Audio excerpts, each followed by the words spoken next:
Hello, everyone, and welcome. So today we will continue talking about Newton's laws of universal gravitation, and we will solve suggested problems from the book. So let me share my screen. So this is chapter 6 in your textbook.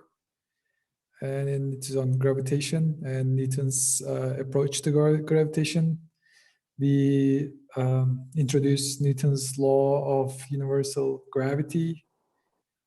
We related this law to the gravitational acceleration on Earth. We studied previously like this.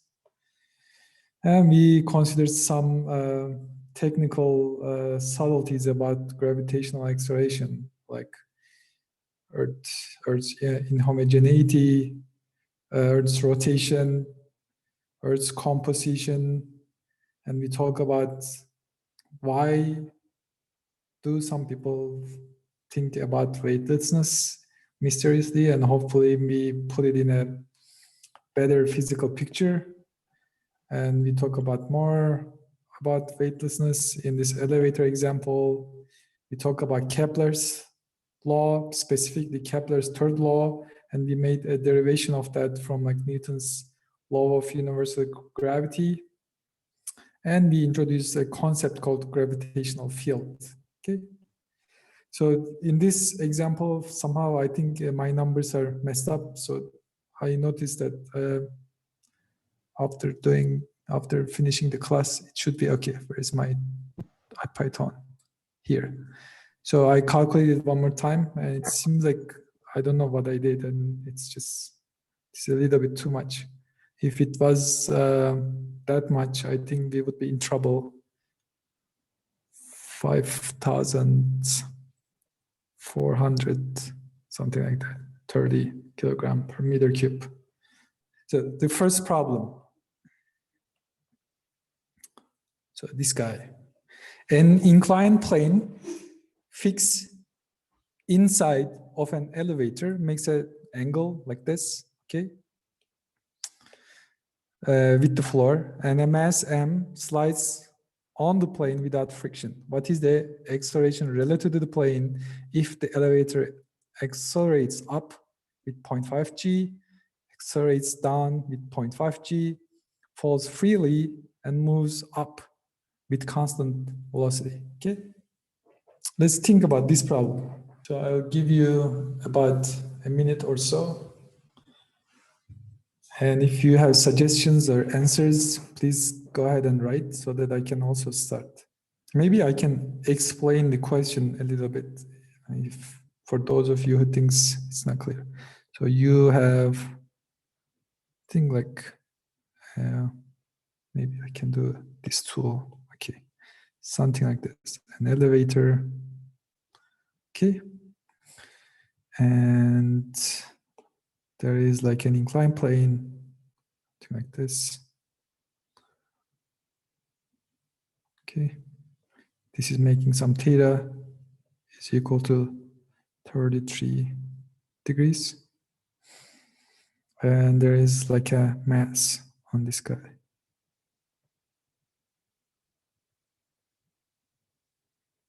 Something like that. And the point is this elevator, okay, moves up or down with some acceleration a. So we have and should have vector symbol. The floor of elevator is 33 tilted. Yes, that's correct. This is 33 degrees, and it is either going up or down. So how do we start? So if I don't know anything, how would you suggest I should start? Free body diagram would be fine. Okay. So let's do the free body diagram. That's always the case. So maybe I can do this. There is like always some mg, right? And there's some F normal.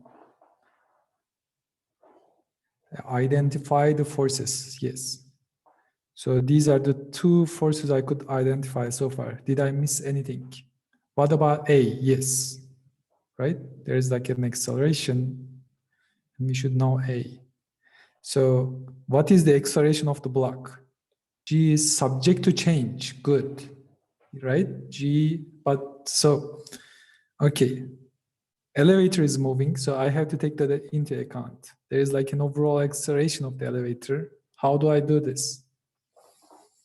There's like 1 mg and 1.5 g sine 32.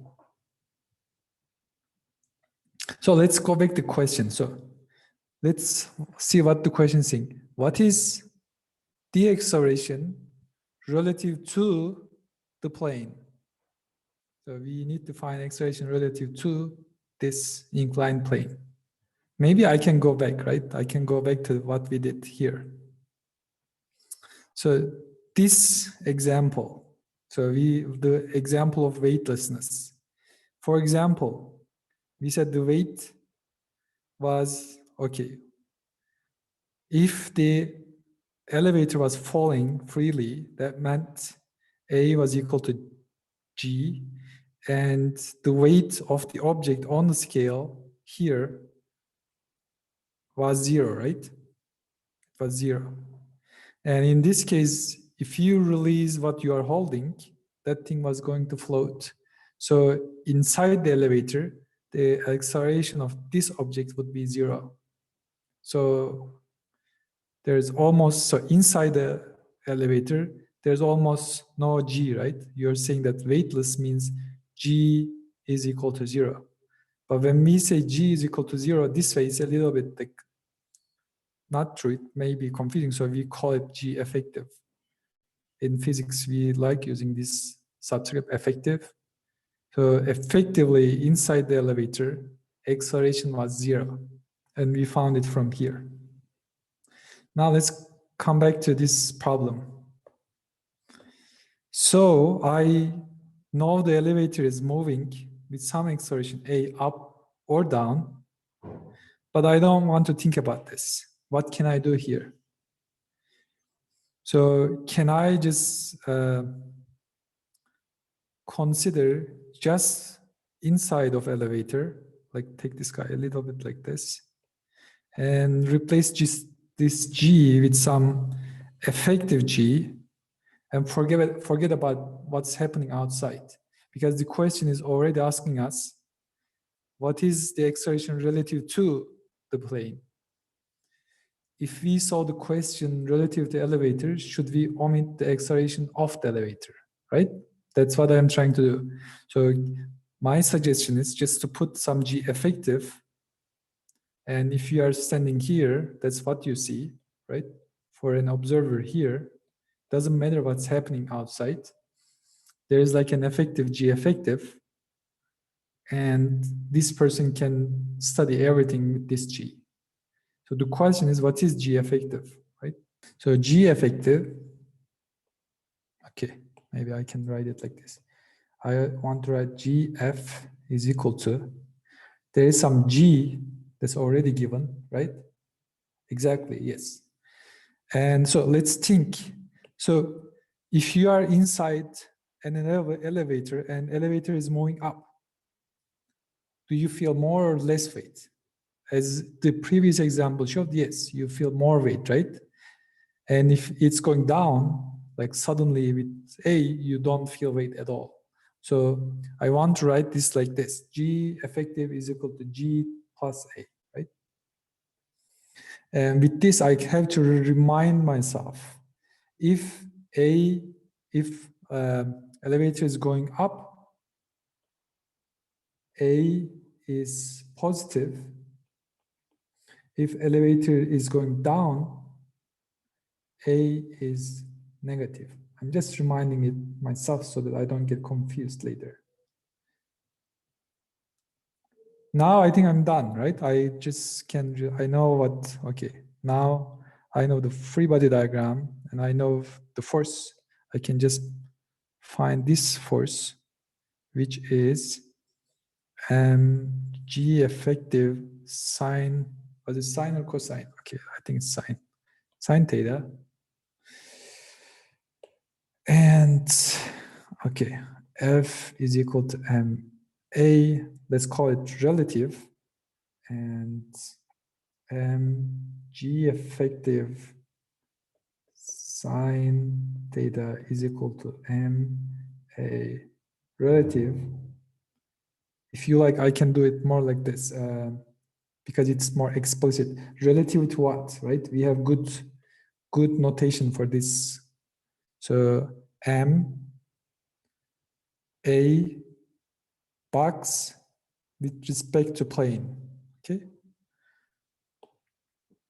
And this is A box with respect to plane. That's what we care. And here, okay, I can cancel M's. And A box with respect to plane is equal to G effective is G plus A sine theta.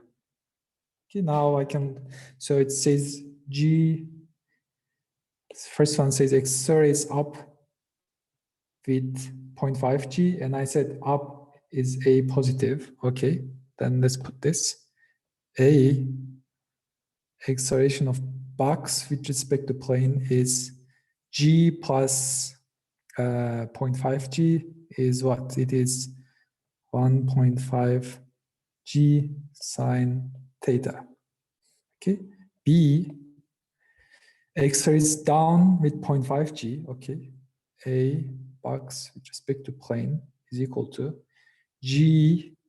Now it's the opposite side minus. So it's like 0.5 G sine theta. C falls freely.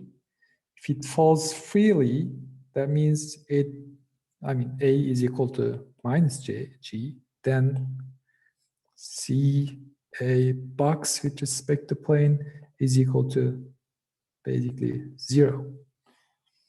And D moves up with constant speed, then A is equal to 0. I actually know what this is. A box with respect to plane, in this case, is equal to G sine theta. Okay.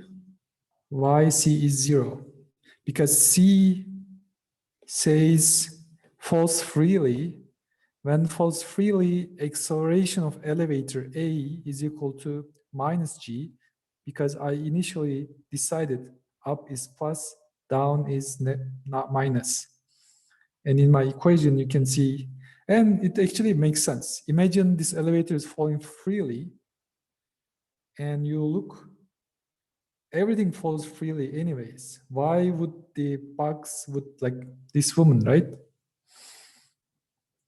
It's like when the elevator is falling freely, and if you release your package, it's going to float because the whole thing is falling freely. Okay? So let's go to the next question. The sun rotates about the center of Milky Way galaxy, like in the figure, at a distance about 30,000 light years from its center. Okay, this is its center, and that's sun. It's like 30,000 light years. And it takes about 200 million years to make one rotation. It is actually 230 million years to be more precise, but if it is asking 200, what can you do? So estimate the mass of our galaxy based on this, okay? Assume the mass distribution of our galaxy is concentrated mostly in a central uniform sphere, like here, mostly here. And if all the stars had about the mass of our sun, which is this, how many stars would there be in our galaxy? Okay, let me give you 2 minutes. Okay, so the problem is like this, okay? So if you ever looked in the sky in a small town, unfortunately you don't have this in big cities, you will see Milky Way in the sky, okay? And it kind of looks like a band of clouds from one end of the sky to the other end. In fact, it is like this, right? What you are seeing is you are seeing these bands of stars when you look. And here is the location of our sun or us in the galaxy. And I think Wikipedia had like a nicer picture. Here is the galaxy, Milky Way. Here's the sun's orbit. And it takes about 200 million years to make one full orbit. So I think 200 million years ago, like the last time the sun was in this location, was it like dinosaurs or before dinosaurs, right? 200 million years. So that's how long it takes. So what is in the middle of galaxy? So, okay, that's a good point. So nobody knows what is in the middle, but it is highly likely there is a black hole. And it is also very likely there is like a black hole in every galaxy center. But that's story for another day, I guess. There's so much to talk about that. That's a good question. And this is just one galaxy, right? There are like, who knows how many galaxies out there. Like you can look at I think it was Hubble who first discovered. There are like so many galaxies. If you have like a precise telescope, you look at the sky, you see these spirals all over the sky.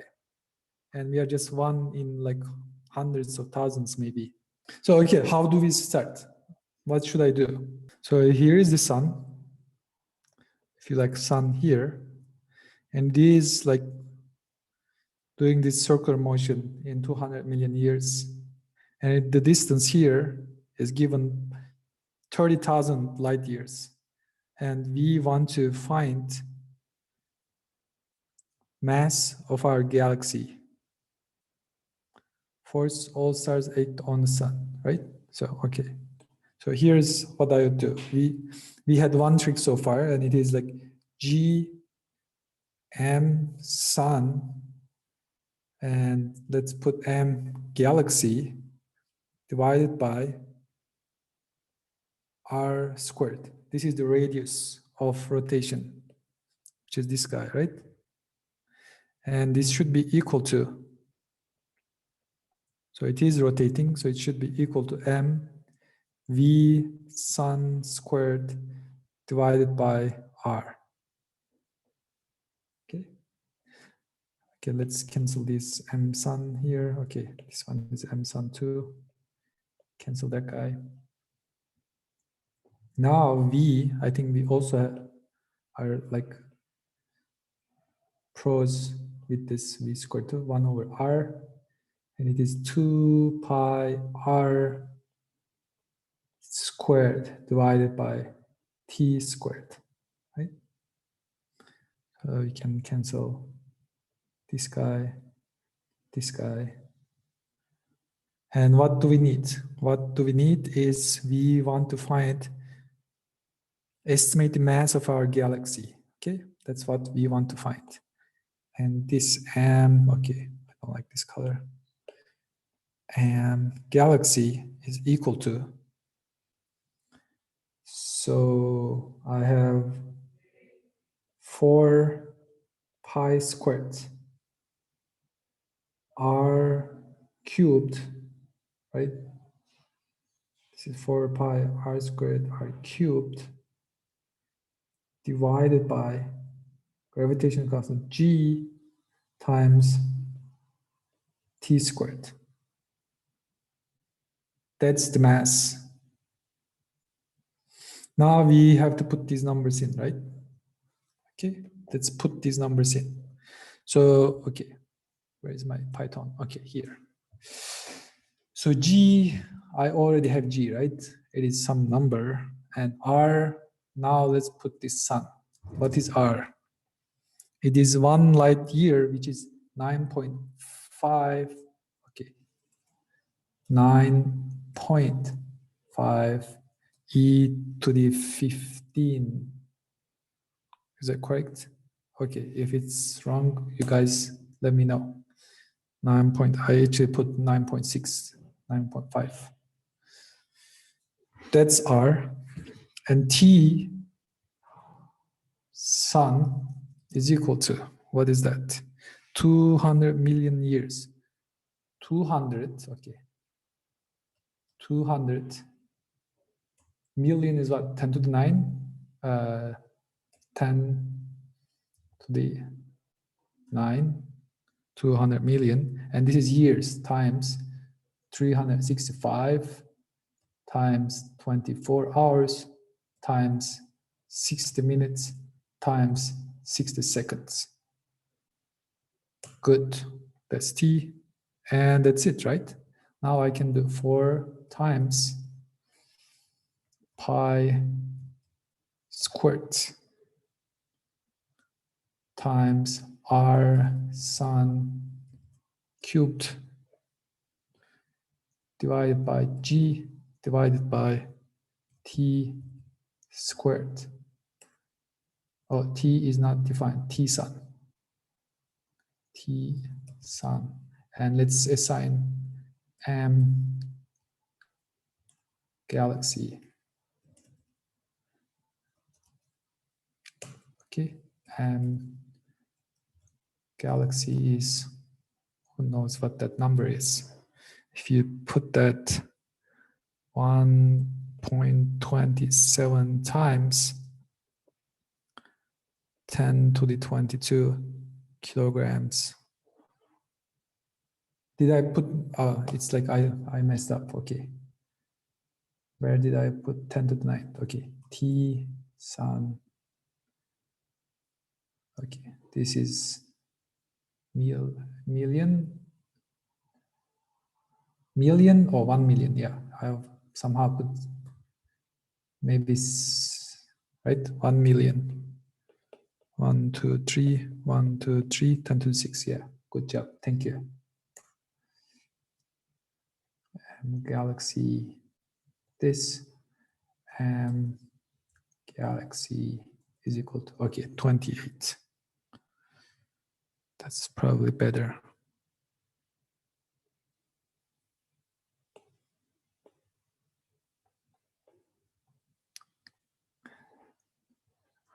Okay, any problems? Thanks for that. Million should be definitely 10 to the 6. I had worse days, don't worry. This is nothing.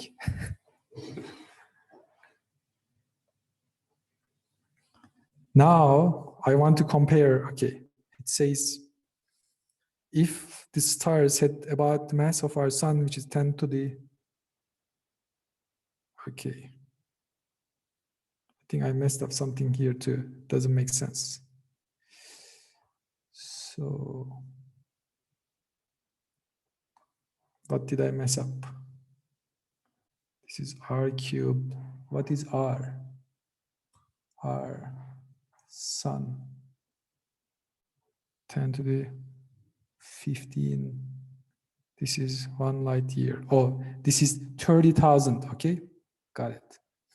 This is not 1 light year. This is like 30,000.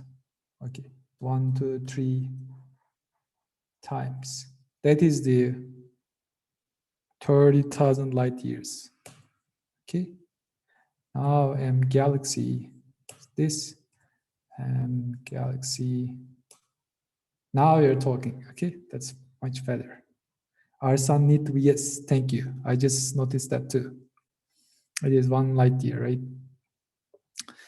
Now I want to calculate. Okay, this is what galaxy 3 point.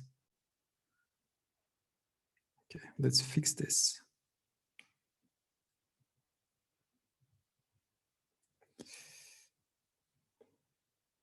This is 3.4 times 10 to the 41.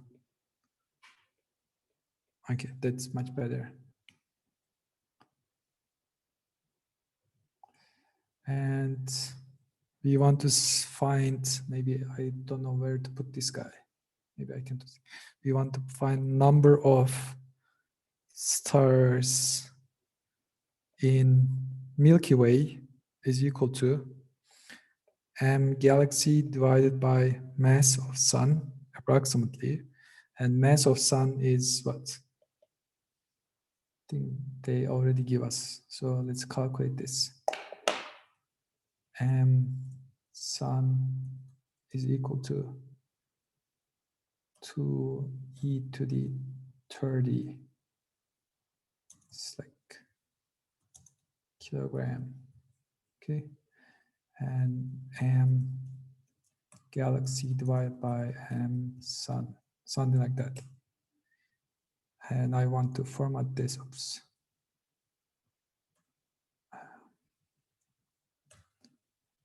I don't know what this number is.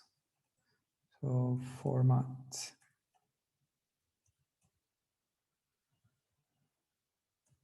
Something like that. 1.2 E, I think something like that. Okay.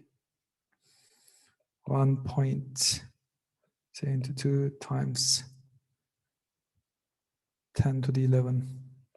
10 to the 11 stars in Milky Way. Okay. Yes, the mass is 10 to the 41. That's what I found. And number of stars is 10 to the 11, which is like, I don't even know what the number is. Trillion, something like that. Great.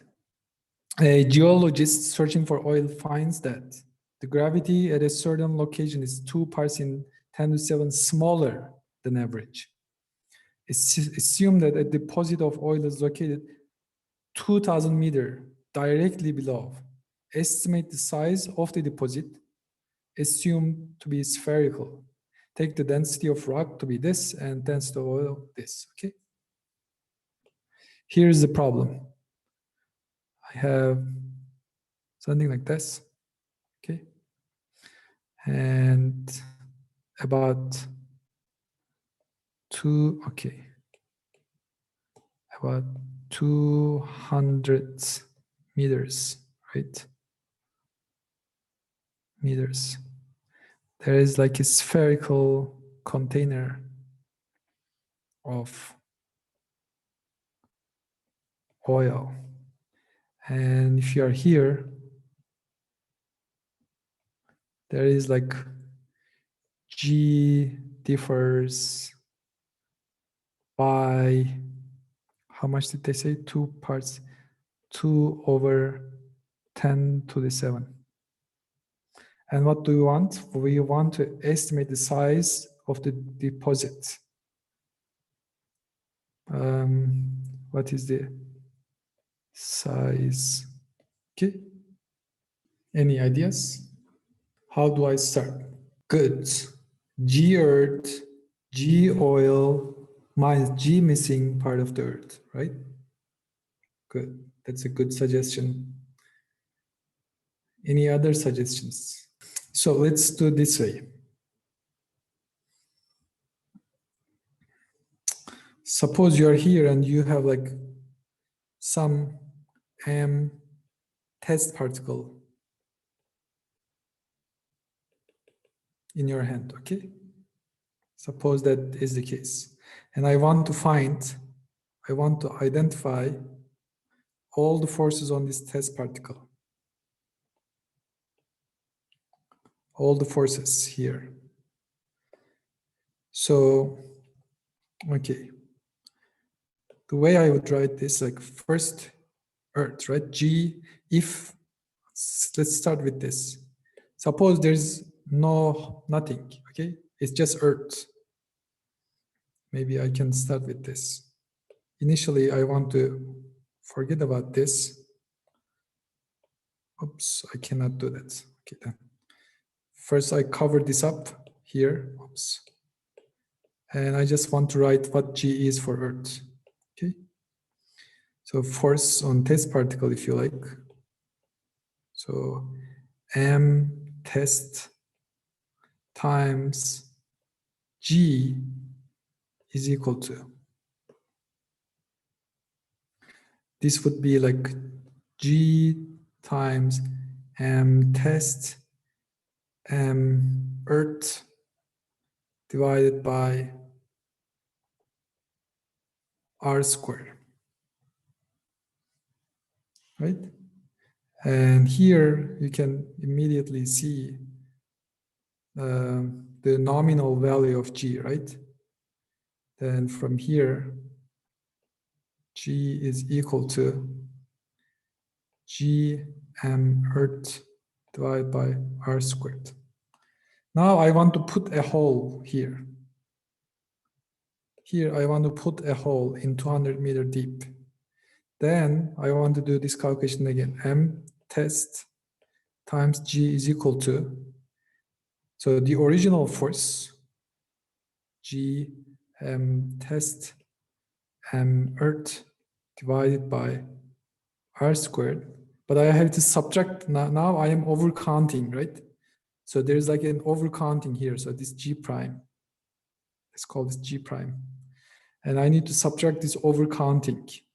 And overcounting is minus G, again, M test, there's no change in tests, but M Earth change a little bit, like delta M Earth, right?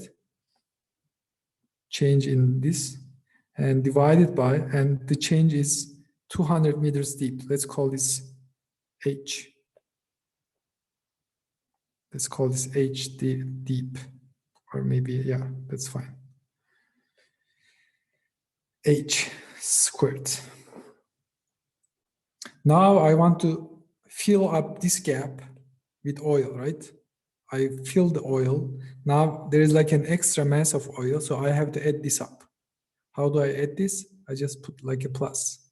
G M, again test, delta M oil divided by H squared.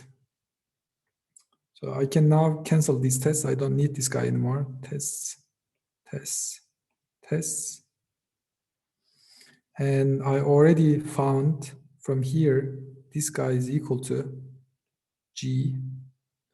And I want to calculate G prime minus G. And let me define this to be delta G, which is equal to, so it is going to be equal to minus G delta M E minus delta M oil divided by H squared. So I want to find the volume, the size of this deposit, and this one is raw earth times volume. This one is raw oil times volume, which is the same volume. So then this one must be minus G times V times raw earth minus raw oil divided by H squared. Okay, this is how much it decreased from the normal value. And I'm looking for V, this V, so I can just solve this equation for V.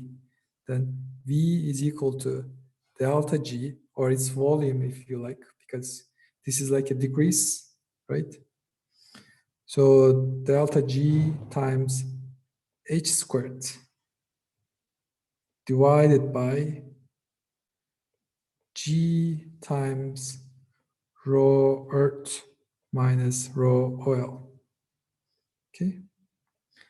And I can put the numbers in. This is like delta G is 2 over 10 to the 7 times G,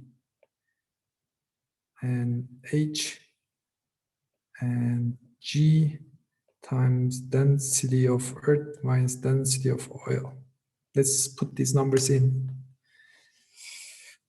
So here's my Python. So I start with 2 divided by 10 to the 7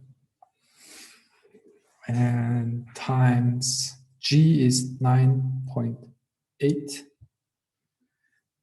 times h is 2000 meters, 1 to 3,000 meters,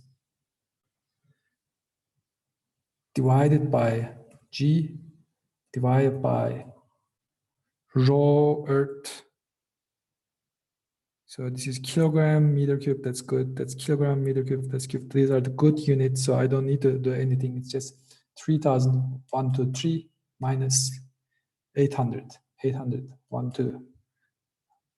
And this is volume. And V is equal to, turns out to be about, is it 25, 26, 1, 2, 3, around approximately meter cube. Okay. Oh, h, did I mess up h square? Oh, yes. So this is 2000 square, right? This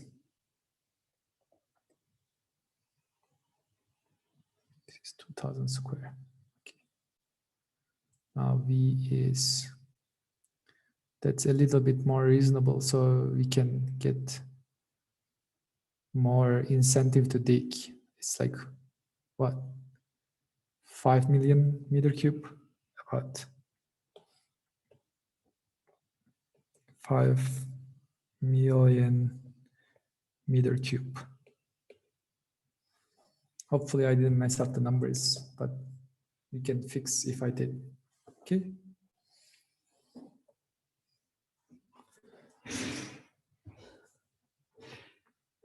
$50 million. Okay, then it is 53 million. 50 million meter cube. I think I didn't count the zeros properly. It is 1, 2, 3. Yeah, 53 million. Yes. Thank you.